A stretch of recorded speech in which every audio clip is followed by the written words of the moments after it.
बेटा आप लोग आज पढ़ने जा रहे हैं factors affecting the resistance of a conductor.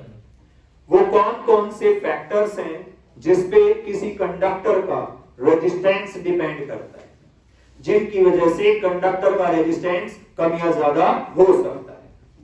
तो बेटे वे फैक्टर्स हैं, पहला length of conductor, length of conductor. दूसरा फैक्टर जो है बेटा वो है एरिया ऑफ क्रॉस सेक्शन। तीसरा फैक्टर है टेम्परेचर और चौथा फैक्टर है मटेरियल। ठीक है, मटेरियल ऑफ कंडक्टर। तो ये चार फैक्टर्स हैं जिन पर किसी भी कंडक्टर का रेजिस्टेंस डिपेंड करता है। एक एक करके हम समझेंगे कि कैसे एक कंडक्टर का रेजिस्टेंस इन फैक्टर्स पे डिपेंड करता है। तो सबसे पहले हम बात करेंगे लेंथ ऑफ कंडक्टर की। किसी भी कंडक्टर का जो रेजिस्टेंस है वो उसकी लेंथ पे डायरेक्टली डिपेंड करता है। जो रेजिस्टेंस है किसी भी कंडक्टर का वो लेंथ पर डायरेक्टली डिपेंड करता है। मतलब किसी भी वायर या कंडक्टर की लेंथ जितनी ज्यादा होगी उसका रेजिस्टेंस उतना ज्यादा होगा, और लेंथ जितनी छोटी रहेगी रेजिस्टेंस उतना कम रहेगा। ऐसा क्यों? मान लीजिए ये कोई कंडक्टर है और इसकी लेंथ L है और रेजिस्टेंस R है। अगर ये जो कंडक्टर है इसकी लंबाई ज्यादा हुई तो जब करंट फ्लो करेगा तो इलेक्ट्रॉन्स को रास्ता लंबा तय करना पड़ेगा। जितना ज्यादा लंबा कंडक्टर होगा उसकी लेंथ जितनी ज्यादा होगी इलेक्ट्रॉन्स को उतनी लंबी दूरी तय करनी होगी, जिससे उनके कोलिजन्स ज्यादा होंगे, और कोलिजन्स ज्यादा होंगे तो रेजिस्टेंस भी ज्यादा होगा। तो जितना ज्यादा लंबी वायर होगी इलेक्ट्रॉन्स को उतना लंबा पाथ कवर करना होगा, और इलेक्ट्रॉन्स को जितना लंबा पाथ कवर करना होगा तो उनके कोलिजन्स भी उतने ज्यादा होंगे, जिसके कारण कंडक्टर का रेजिस्टेंस भी ज्यादा होगा। इसलिए जो रेजिस्टेंस है किसी भी कंडक्टर का वो उसकी लेंथ पे डायरेक्टली डिपेंड करता है। अगर आप लेंथ को दोगुना कर दोगे, डबल, तो रेजिस्टेंस भी डबल हो जाएगा, और अगर आप लेंथ को हाफ कर दोगे तो रेजिस्टेंस भी हाफ हो जाएगा। ठीक है, तो अब हम बात करेंगे कि एरिया ऑफ क्रॉस सेक्शन पे कैसे डिपेंड करता है किसी भी कंडक्टर का रेजिस्टेंस। तो उसके लिए आपको पता होना चाहिए एरिया ऑफ क्रॉस सेक्शन होता क्या है। तो बेटा मान लीजिए ये कोई कंडक्टर है और ये कंडक्टर का फेस है। ये जो फेस है इसी को क्रॉस सेक्शन कहा जाता है, क्रॉस सेक्शन। और इसका जो एरिया होगा उसे एरिया ऑफ क्रॉस सेक्शन बोल देंगे।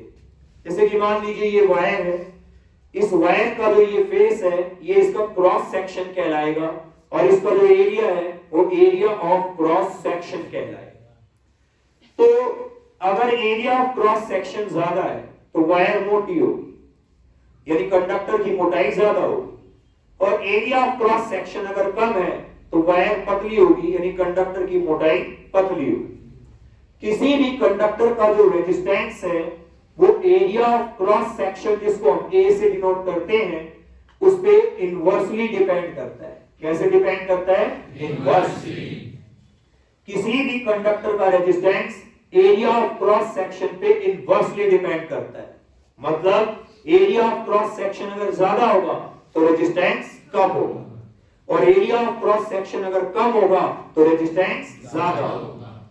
ठीक है, तो बेटा यानी वायर जितनी मोटी होगी उसका रेजिस्टेंस उतना कम होगा, और वायर अगर पतली होगी तो रेजिस्टेंस ज्यादा होगा। ऐसा क्यों? बेटा ऐसा इसलिए है कि मोटी वायर जो होती हैं जिनका एरिया ऑफ क्रॉस सेक्शन ज्यादा है उनमें इलेक्ट्रॉन्स को फ्लो करने के लिए स्पेस ज्यादा मिल जाती है, और इलेक्ट्रॉन्स को फ्लो करने के लिए स्पेस ज्यादा मिलती है तो उनके कोलिजन्स कम होते हैं, और कोलिजन्स जितने कम होंगे रेजिस्टेंस भी उतना कम होगा। तो मोटी वायर में जब इलेक्ट्रॉन्स फ्लो करते हैं तो को फ्लो करने के लिए स्पेस ज्यादा मिलती है, और जिसके कारण के कोलिजन्स कम होते हैं, और कोलिजन्स कम होते हैं तो रेजिस्टेंस कम होगा। पर जब वायर पतली होती है तो इलेक्ट्रॉन्स को फ्लो करने के लिए जो स्पेस है वो कम मिलती है, जिससे उनके कोलिजन्स ज्यादा होते हैं और रेजिस्टेंस बढ़ जाता है। ये बिल्कुल वैसे ही है बेटा कि मान लीजिए दो पाइप हैं, एक जिसका डायमीटर कम है और एक जिसका डायमीटर ज्यादा है। इन दोनों में से पानी फ्लो कर रहा है, जिसका डायमीटर कम है उसमें से पानी को फ्लो करने के लिए रेजिस्टेंस ज्यादा मिलेगा, और जिसका डायमीटर ज्यादा है उसमें पानी को फ्लो करने के लिए रेजिस्टेंस कम मिलेगा। आप इसे इस तरीके से भी समझ सकते हैं। मान लीजिए ये कोई पार्क है, और ये जो पार्क है इसमें 3 गेट है बेटा, एंट्री के। यहां से भी आ सकते हैं, यहां से भी, और एक ये मेन गेट है इस पार्क का, और इस मेन गेट के दोनों तरफ यहां आगे ये सड़क है और दोनों तरफ मकान। तो अब क्या हुआ, जब लोगों ने इस पार्क में एंट्री की तो यहां से भी आए, यहां से भी आए और यहां से भी आए। अब क्या हुआ कि कोई इमरजेंसी की सिचुएशन हो गई, जिसके कारण ये दो जो गेट हैं वो बंद करने पड़े, और अब लोगों को बस इस एक मेन गेट से बाहर निकलना है। तो अब जब लोग यहां से बाहर निकलेंगे तो स्पेस कम है और सभी को वहां से बाहर निकलना है, तो उनमें धक्का मुक्की ज्यादा होगी, यानी रेजिस्टेंस क्या रहेगा, ज्यादा। वो उतनी आसानी से बाहर नहीं निकल पाएंगे। तो यहां पे स्पेस कम हो गई तो लोगों के लिए निकलना आसान नहीं रहा, रेजिस्टेंस बढ़ गया, यानी कि धक्का मुक्की ज्यादा होगी। बस यही होता है कंडक्टर के साथ कि जो कंडक्टर मोटे होते हैं, जिनका एरिया ऑफ क्रॉस सेक्शन ज्यादा होता है, उनमें इलेक्ट्रॉन्स को फ्लो करने के लिए स्पेस ज्यादा मिलती है, और स्पेस ज्यादा मिलती है तो कोलिजन्स कम होते हैं, और कोलिजन्स कम होते हैं तो रेजिस्टेंस भी कम होता है। और अगर वायर पतली है तो उसमें इलेक्ट्रॉन्स को फ्लो करने के लिए स्पेस कम मिलती है, जिससे उनके कोलिजन्स यानी टकराव ज्यादा होते हैं तो रेजिस्टेंस भी ज्यादा होता है। क्या आपको इतना समझ में आ गया? अब हम देखेंगे कि किसी भी कंडक्टर का जो रेजिस्टेंस है वो टेम्परेचर पे कैसे डिपेंड करता है। बेटे अगर हम बात करें प्योर मेटल की, यानी प्योर एलिमेंट की, तो एक प्योर एलिमेंट या प्योर मेटल का जो रेजिस्टेंस है वो टेम्परेचर पे डायरेक्टली डिपेंड करता है। टेम्परेचर अगर हम बढ़ा देंगे तो कंडक्टर का रेजिस्टेंस भी बढ़ जाएगा। क्यों? टेम्परेचर बढ़ाने से जो मोबाइल इलेक्ट्रॉन्स हैं कंडक्टर में, उनको एनर्जी ज्यादा मिल जाएगी, जिससे उनके जो कोलिजन्स हैं वो बढ़ जाएंगे, इंक्रीज हो जाएंगे, और कोलिजन्स इंक्रीज होने के कारण रेजिस्टेंस भी इंक्रीज हो जाएगा। तो अगर प्योर मेटल की बात करते हैं, एक यहां पे हम गुड कंडक्टर की बात करते हैं, तो टेम्परेचर वर्सेस रेजिस्टेंस ग्राफ अगर हम उनका बनाएं तो बेटा स्ट्रेट लाइन आएगा। ठीक है, स्ट्रेट लाइन कि जैसे जैसे टेम्परेचर बढ़ेगा वैसे वैसे रेजिस्टेंस भी बढ़ेगा।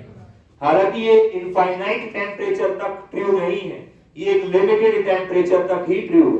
ठीक है, एक ऐसा भी टेम्परेचर आएगा जिसके बाद सिर्फ टेम्परेचर बढ़ेगा पर रेजिस्टेंस नहीं बढ़ेगा, और उतना टेम्परेचर नॉर्मली होता नहीं है।